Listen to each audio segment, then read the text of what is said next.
آج انشاءاللہ العزیز ہم سرکار دو عالم صلی اللہ علیہ وسلم کے نور مبارک کی تخلیق کے حوالے سے اور اللہ پاک نے کب سرکار دو عالم صلی اللہ علیہ وسلم کو پیدا فرمایا، اس حوالے سے پھر انشاءاللہ العزیز گفتگو کریں گے۔ میں نے آپ کے سامنے سورۃ المائدہ کی جو آیہ شریفہ تلاوت کرنے کا شرف حاصل کیا ہے،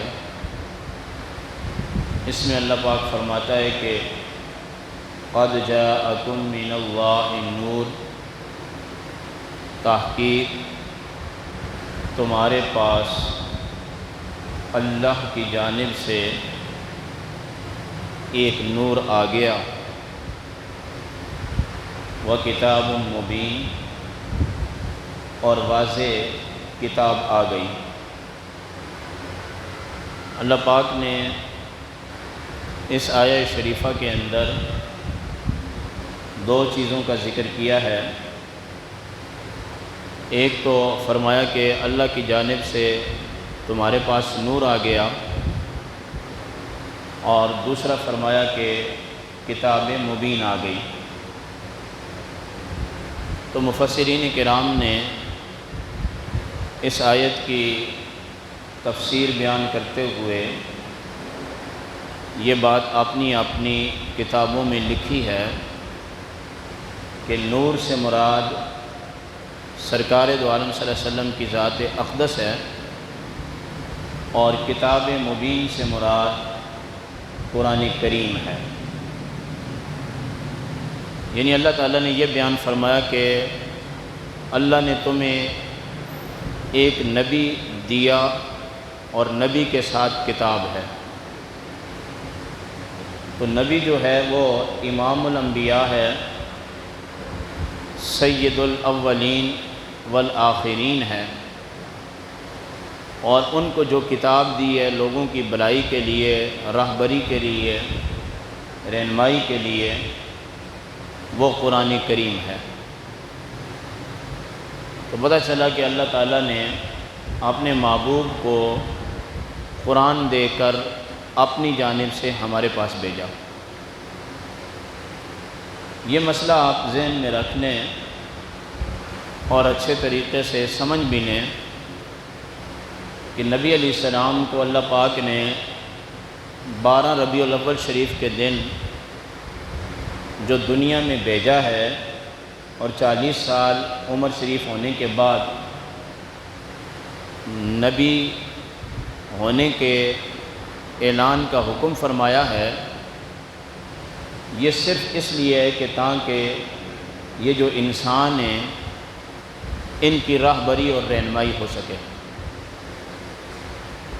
تو ظاہر سی بات ہے کہ اللہ پاک نے جب انسانوں کی بھلائی کے لیے، رہنمائی کے لیے کوئی کتاب دینی تھی، تو جس کے ذریعے وہ کتاب دینی تھی اس کا انسان ہونا یہ ضروری تھا۔ اگر وہ انسان نہ ہوتا تو پھر وہ کتاب اس سے لینے میں اور اس کتاب کو سمجھنے میں دقت پیش آتی، اور انسان مانوس نہیں ہوتا۔ مثلاً کوئی فرشتہ ہی آ کے کتاب پکڑا دیتا تو فرشتہ کتاب تو پکڑا دیتا، مگر اس کو بیان کیسے کرنا ہے، اس پہ عمل کیسے کرنا ہے، یہ کام فرشتے کا نہیں تھا، اور فرشتے نے ہمارے سامنے بھی نہیں آنا تھا۔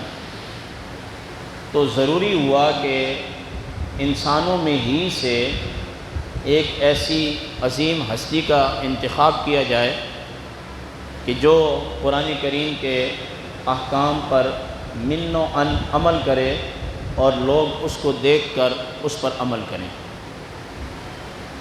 تو اس کے لیے نبی کریم علیہ السلام کو بشر بنا کر بھیجا۔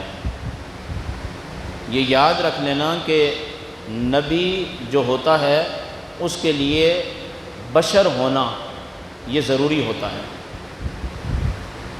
تو وہ عام بشر نہیں ہوتا بلکہ افضل البشر ہوتا ہے۔ تو جو بندہ یہ بات کہے کہ نبی کریم علیہ السلام بشر نہیں ہے، معاذ اللہ انسان نہیں ہے، نور ہے، یہ کہے کہ بشر نہیں ہے، انسان نہیں ہے، نور ہیں، اگر حضور علیہ السلام کی بشریت کا کوئی شخص انکار کرتا ہے تو یہ قرآن کا انکار ہے اور وہ دائرہ اسلام سے خارج ہو جائے گا۔ اور جو شخص نبی کریم علیہ السلام کے نور ہونے کا انکار کرتا ہے وہ شخص گمراہ ہو جائے گا۔ یعنی جو بشر ہونے کا انکار کرے وہ کافر ہو جائے گا، اور جو نور ہونے کا انکار کرے وہ گمراہ ہو جائے گا۔ مگر اس کا یہ مطلب ہرگز نہیں ہوتا کہ بندہ یہ کہتا پھرے کہ نبی علیہ السلام ہماری طرح بشر ہیں، جیسے کہ بعض لوگوں کو مغالطہ ہوا کہ اللہ پاک نے خود قرآن میں فرمایا قل انما انا بشر مثلکم یوحی الیہ، کہ میں تمہاری طرح بشر ہوں۔ تو وہ مغالطہ کھا گئے کہ حضور بھی معاذ اللہ ہماری طرح بشر ہیں، آیت پوری نہیں پڑھتے۔ پوری آیت یہ ہے کہ قل انما انا بشر مثلکم یوحی، میں تمہاری طرح بشر ہوں مگر مجھ پر وحی کی جاتی ہے۔ تو ہم میں سے تو کسی پر وحی نہیں ہوتی۔ یہ تو ایسا ہی ہے کہ کوئی بندہ قرآن کریم کی یہ آیت پڑھے ولا تقربوا الصلاۃ، نماز کے قریب مت جاؤ، آگے پڑھے ہی نہیں۔ کب اللہ نے نماز کے قریب جانے سے منع کیا ہے؟ ولا تقربوا الصلاۃ وانتم سکارا، جب کوئی بندہ نشے کی حالت میں ہو تو وہ نماز کے قریب بھی نہ جائے۔ نشہ کرنا گناہ ہے، شراب پینا حرام ہے، مگر یہ پی کر اگر وہ نماز میں جائے گا تو آگے قرآن نے کہا ہے اس کو پتہ ہی نہیں ہوگا کہ وہ نماز میں کھڑا اللہ سے کیا کہہ رہا ہے، تو اس لیے منع کیا گیا۔ تو حضور کو فرمایا آپ بشر ہیں، یہ آپ اعلان فرمائیں، کوئی آپ کو خدا نہ سمجھ لے، کوئی آپ کی عبادت نہ کرے۔ لیکن ساتھ میں اللہ نے یہ بھی فرمایا قل انما انا بشر مثلکم یوحی، میں تمہاری طرح بشر ہوں اور مجھ پر قرآن کو اتارا جاتا ہے۔ سرکار دو عالم صلی اللہ علیہ وسلم نے فرمایا اور صاحب روح البیان نے اس آیت کی تفسیر کے تحت لکھا ہے قد جاءکم من اللہ نور و کتاب مبین۔ حضور نے فرمایا کہ اول خلق اللہ من نوری، سرکار نے فرمایا کہ اللہ نے سب سے پہلے اپنے نور سے میرے نور کو پیدا کیا، سب سے پہلے۔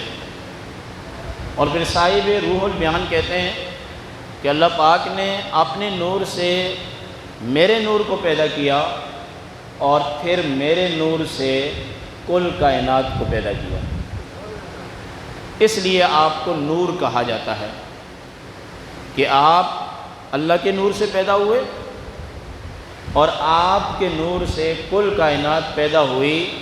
تو چونکہ یہ کائنات اپنے وجود میں سرکار دو عالم صلی اللہ علیہ وسلم کے نور کی محتاج ہے، اس لیے آپ علیہ السلام اصل ہوئے اس کائنات کے، اور یہ کائنات آپ کے نور سے اور آپ کے وجود کی وجہ سے پیدا کی گئی۔ جیسا کہ دوسرے مقام کے اندر حدیث پاک ہے، سرکار دو عالم صلی اللہ علیہ وسلم نے ارشاد فرمایا، اللہ پاک فرماتا ہے کہ اگر محبوب آپ کو پیدا کرنا مقصود نہ ہوتا تو میں اپنے آپ کو بھی ظاہر نہ کرتا، نہ زمین کو پیدا کرتا، نہ آسمان کو پیدا کرتا، اور نہ اپنا اظہار کرتا۔ یعنی اللہ نے اپنے اظہار کے لیے اپنے محبوب علیہ السلام کو پیدا فرمایا۔ یہ حدیث پاک گزشتہ دن یعنی جمعرات کی عصر کی نماز کے بعد جو ہماری میلاد کی محفل ہوتی ہے حدیث کی صورت میں، اس میں بھی میں نے اس حدیث کا ذکر کیا تھا، مگر اس حدیث کا ذکر میں نے اس طرح کیا تھا کہ یہ حدیث پاک اشرف علی تھانوی صاحب نے بھی اپنی کتاب نشر الطیب کے اندر ذکر فرمائی ہے۔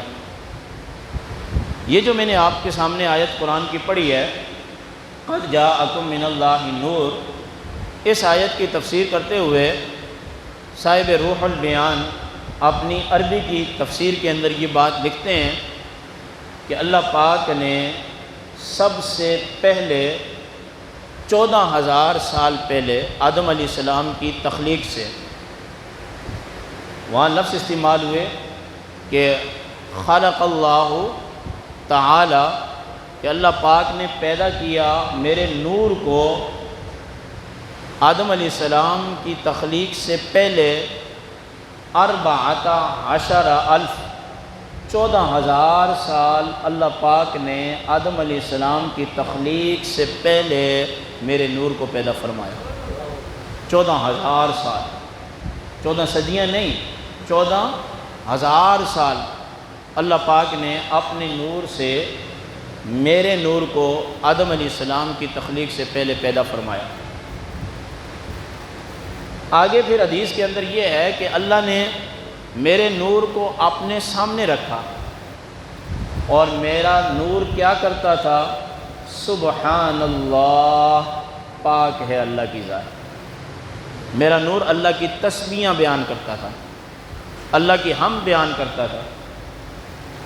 فرمایا کہ جب فرشتوں کو پیدا کیا گیا اور پتہ چلا کہ اللہ پاک نے اپنے سامنے اپنے محبوب کے نور کو رکھا ہوا ہے، اور محبوب کا نور اللہ کی تسبیحاں بیان کر رہا ہے، تو حضور کا نور کہتا سبحان اللہ، تو آسمان میں جتنے فرشتے تھے وہ نبی علیہ السلام کی تقلید کے اندر سبحان اللہ کی تسبیح پڑھا کرتے تھے۔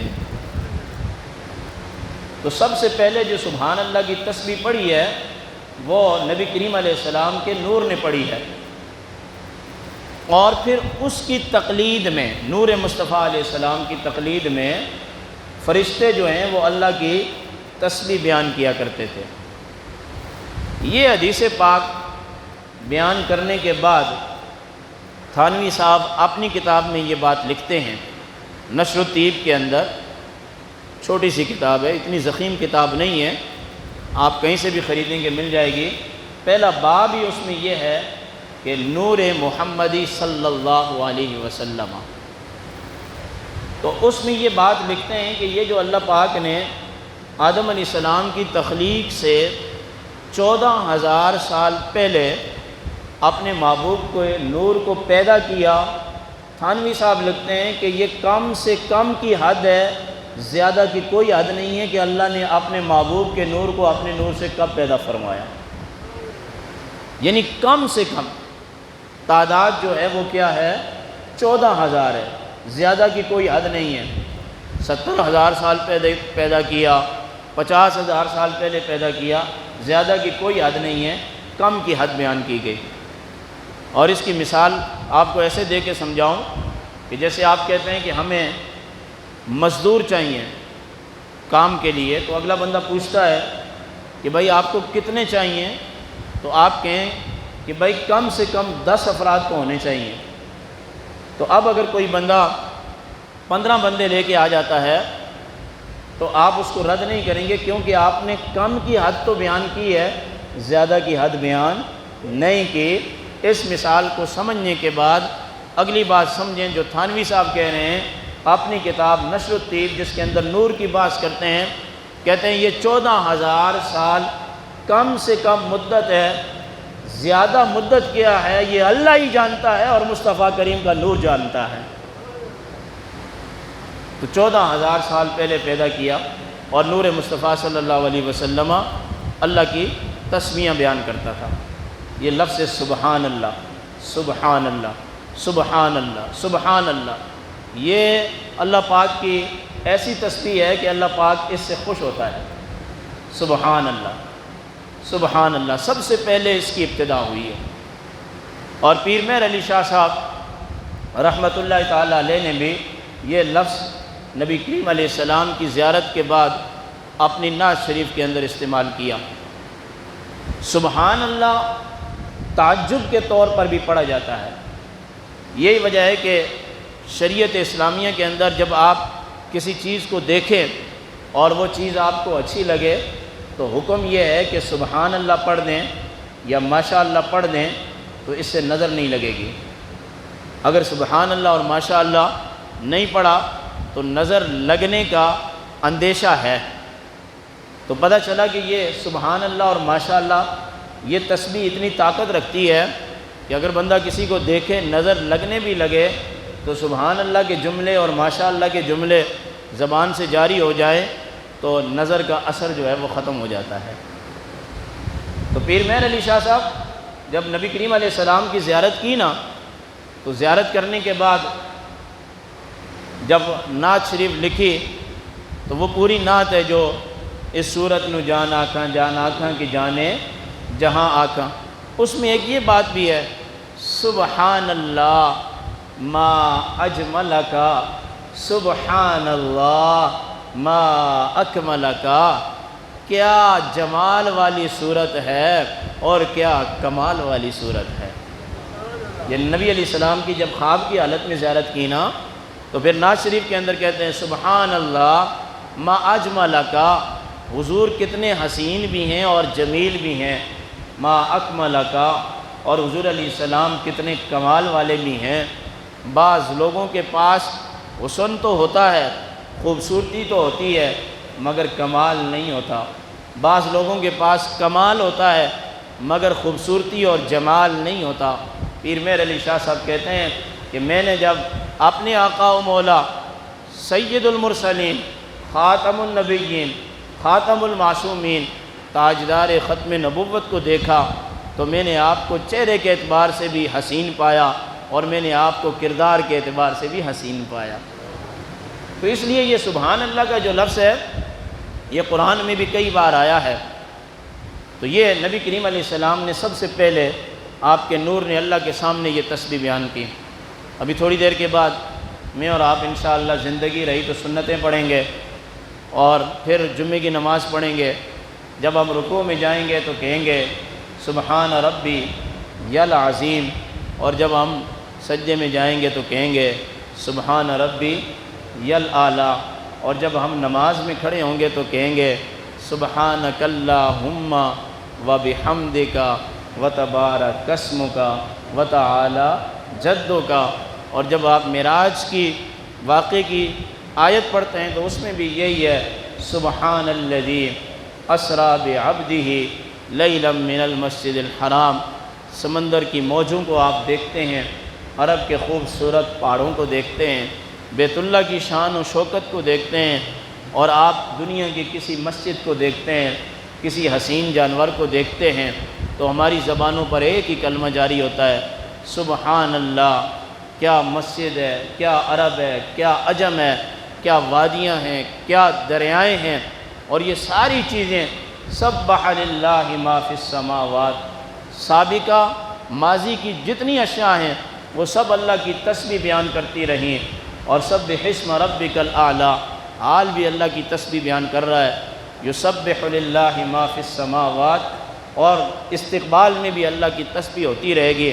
اللہ پاک یہ فرماتا ہے کہ پہلے بھی میری تسبیح ہوتی رہی، اب بھی میری تسبیح ہو رہی ہے، اور آئندہ بھی میری تسبیح ہوتی رہے گی۔ یا اللہ ہمارے سجدوں میں بھی تسبیح، ہمارے رکوع میں بھی تسبیح، ہماری نماز کے قیام میں بھی تسبیح، ہمارے قرآن میں بھی تسبیح، ہماری نعتوں میں بھی تسبیح، یا اللہ ہمارے بزرگوں کے ہاتھوں میں بھی تسبیح، ہماری نمازوں کے بعد بھی تسبیح۔ یا اللہ یہ تجھے تسبیح کیوں اچھی لگتی ہے، یہ سبحان اللہ تجھے کیوں ایسا لگتا ہے۔ بخاری شریف کی آخری حدیث بھی سبحان اللہ وبحمدہ، یہ حدیث پاک ہے۔ یا اللہ یہ کیوں ہے، تو ایک ہی جواب آتا ہے کہ جب میں نے اپنے نور سے اپنے محبوب کے نور کو پیدا کیا تھا، میرے محبوب نے پہلی بار کہا تھا سبحان اللہ، یہ تسبیح مجھے اتنی اچھی لگی، اب قیامت تک یہی صدائیں لگتی رہیں گی سبحان اللہ سبحان اللہ سبحان اللہ۔ سرکار دو عالم صلی اللہ علیہ وسلم جنگ کے اندر ہوتے، صحابہ کرام اپنی تلواریں لے کے جا رہے ہوتے تو حضور کہتے سبحان اللہ۔ حیدر کرار کسی کو مار رہے ہوتے، فرماتے سبحان اللہ۔ حضرت عمر کسی کو مار رہے ہوتے، کافر کو جہاد کر رہے ہوتے، فرماتے سبحان اللہ، اللہ بارش برساتا تو حضور کہتے سبحان اللہ۔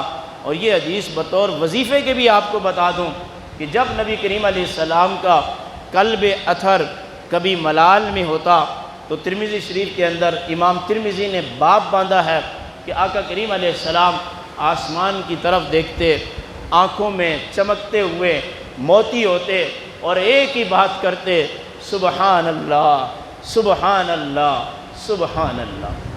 تو جو بندہ سختی میں، مصیبت میں، پریشانی میں یہ کلمہ پڑھے سبحان اللہ، ہاتھ نہ اٹھائے اور اپنے دل کے اندر حاجت رکھے تو اللہ پاک اس کی حاجت کو قبول کرتا ہے اور دل کے اندر ایک اطمینان قلب جو ہے یہ پیدا ہوتا ہے۔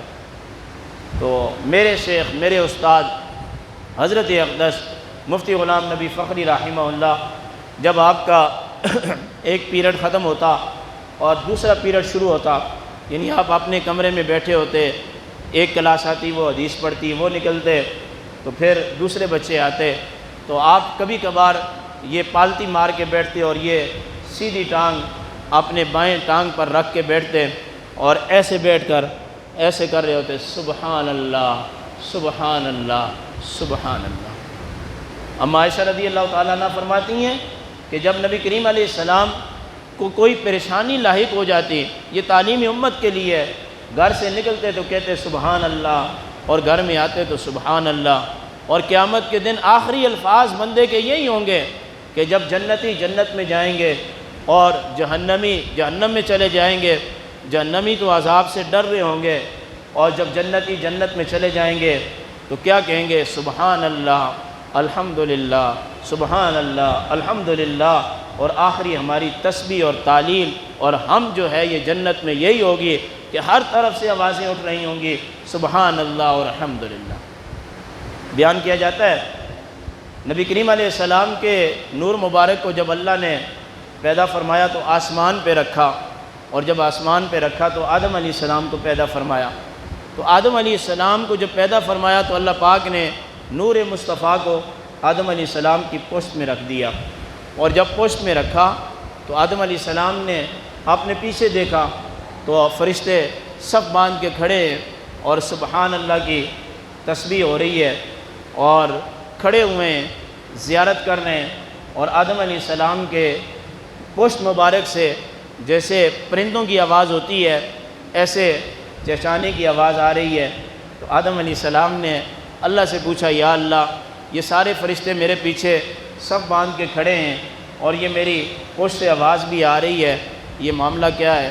تو اللہ پاک نے فرمایا کہ میں نے اپنے پیارے کے نور کو آپ کی پشت میں رکھ دیا ہے، اور میرے پیارے کا نور سبحان اللہ کی صدائیں لگا رہا ہے، اور فرشتے میرے پیارے محبوب کی نور کی جو تسبیح ہے کھڑے ہو کے ادب کے ساتھ اس کو سن رہے ہیں۔ تو آدم علیہ السلام نے عرض کی کہ یا اللہ، میں پیچھے مڑ کے دیکھ نہیں سکتا، اس نور کو ایسی جگہ منتقل فرما کہ جہاں پر میں اس نور کو دیکھ سکوں، یہ فرشتے بھی میرے سامنے آ جائیں۔ تو اللہ پاک نے پشت سے نور کو آدم علیہ السلام کی پیشانی میں منتقل کیا، تو فرشتے پیچھے سے آگے ایسے سامنے کھڑے ہو گئے اور نور مصطفیٰ تسبیح پڑھ رہا ہے اور فرشتے دیکھ رہے ہیں۔ حدیث کے لفظ ہیں کہ نشیش تیر، جیسے پرندوں کی آواز ہوتی ہے ایسے پیشانی سے آواز آتی تھی۔ تو آدم علیہ السلام کہنے لگے یا اللہ پاک، میں ان فرشتوں کو تو دیکھ رہا ہوں، تسبیح کی آواز بھی سن رہا ہوں، مگر نور محمدی کو میں دیکھ نہیں سکتا، فرشتوں کو دیکھ رہا ہوں۔ اب وہ نور محمدی کتنا خوبصورت ہے، یا اللہ کسی ایسے مقام میں منتقل کر تاکہ میں اس کی بھی تو زیارت کر سکوں۔ تو اللہ پاک نے آدم علیہ السلام کی پیشانی سے نور مصطفیٰ کو یہ آدم علیہ السلام کی شہادت کی انگلی میں منتقل کر دیا۔ اب آدم علیہ السلام نے جب ایسے انگلی اٹھائی اور نور مصطفیٰ اللہ کی تسبیح بیان کر رہا تھا تو آدم علیہ السلام نے ایسے انگلی اٹھا کے اللہ کی توحید کو ثابت کیا، وہ مولا کیا نور بنایا ہے، وہ مولا کیا حسین نور ہے، کیا حسین تسبیح ہو رہی ہے۔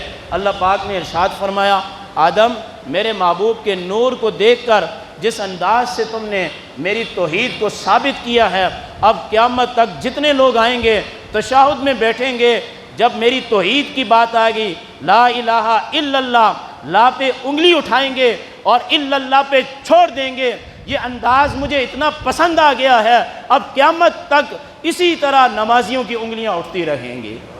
وہ دن ہے اور آج کا دن ہے کہ ہم نماز میں جب پڑھتے ہیں اشہد ان لا الہ الا اللہ، اس انگلی کو ہم اٹھاتے ہیں۔ اصل میں پہلی بار جب یہ انگلی اٹھی تھی، یہ نبی کریم علیہ السلام کے نور مبارک کی حسن اور جمال اور کمال کی وجہ سے اٹھائی تھی۔ آدم علیہ السلام نے عرض کی، مولا میری اولاد کے اندر میری پشت میں اس طرح کے کوئی اور نور بھی ہیں؟ تو اللہ پاک نے فرمایا ہاں ایک اور نور بھی ہے۔ عرض کی مولا وہ بھی یہاں منتقل ہو جائے؟ تو اللہ پاک نے فرمایا کہ ابو بکر صدیق کا نور ہے۔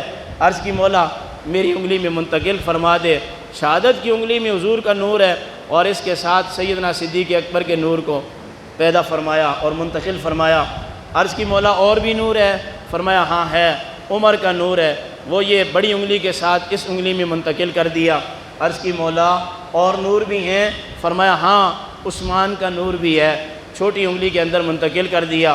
اب آدم علیہ السلام یوں اٹھائیں انگلی تو یہ سرکار کا نور، یہ ابو بکر صدیق کا نور، یہ عمر بن خطاب کا نور اور یہ حضرت عثمان کا نور۔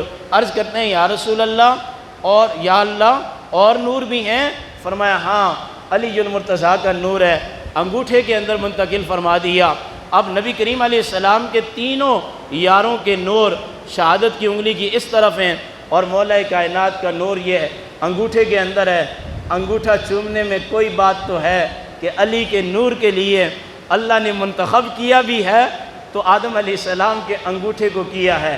بعض لوگ انگوٹھا چوم رہے ہوتے ہیں، بعض بڑی حیرت سے دیکھ رہے ہوتے ہیں یہ کیا کر رہے ہیں، نہ ایسا مت کیا کرو۔ یہ انگوٹھا اعلیٰ حضرت نے یہی لکھا ہے، تقبیل الابہامین نے پورا ایک رسالہ لکھا ہے کہ انگوٹھے چومنا کیسے ہیں۔ اب آدم علیہ السلام اٹھائیں تو یہ سرکار کا نور، یہ ابو بکر صدیق کا نور، یہ حضرت عمر کا نور، یہ حضرت عثمان کا نور، یہ مولا کائنات کا نور۔ اگر آپ کے ذہن میں یہ نعت ہو، کیونکہ میں اتنا نعت پڑھ نہیں سکتا، اپنا ایک مزاج تو ہے مگر پڑھنے کے لیے آواز چاہیے، تو ایک نعت ہے کہ ان جگمگ تاروں میں مہتاب کا عالم کیا ہوگا، یعنی کہ ادھر ابو بکر، ادھر عمر، ادھر عثمان، ادھر علی۔ تو شاعر اس حدیث کو بیان کرتے ہوئے کہتا ہے کہ جب آدم علیہ السلام کی شہادت کی انگلی میں چاند اور سورج کو اللہ نے اتارا تھا اور ساتھ میں تارے تھے، پھر سورج اور گرد و نواح تارے ہاتھ اٹھاتے ہوں گے تو اس منظر کا حال کیسا ہوگا۔ اور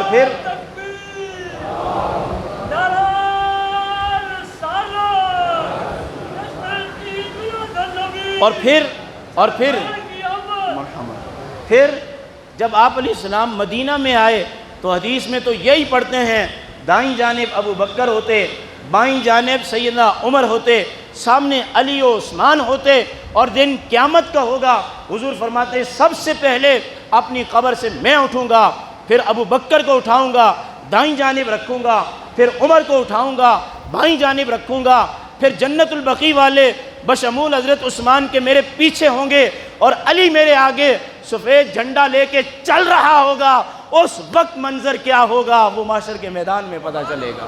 یہ سب بہاریں مناظر میرے حضور علیہ السلام کی وجہ سے ہیں۔